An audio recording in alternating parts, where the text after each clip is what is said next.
સુરતના ભટાર ચાર રસ્તા પાસે ટેમ્પો ચાલકે અચાનક ટર્ન લઈ લેતા એક બાદ એક 4 કાર અથડાઈ ગઈ હતી, જેથી ગંભીર અકસ્માત સર્જાયો હતો કે ઘટનામાં કોઈ પણ જાનહાનિ થઈ નહોતી।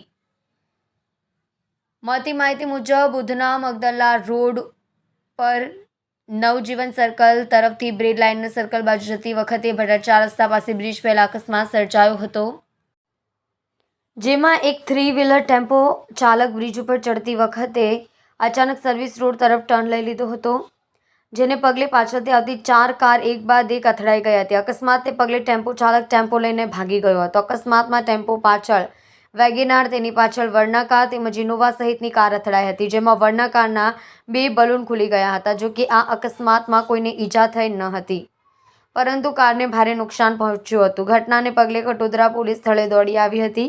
આ ટ્રાફિક ઉપર કાબૂ મેળવ્યો હતો। જો કે વાહન ચાલક દ્વારા ફરિયાદ આપવા માટે ના પાડતા ફરિયાદ નોંધાઈ ન હતી। ભાવેશ રાણાનો રિપોર્ટ, સુરત।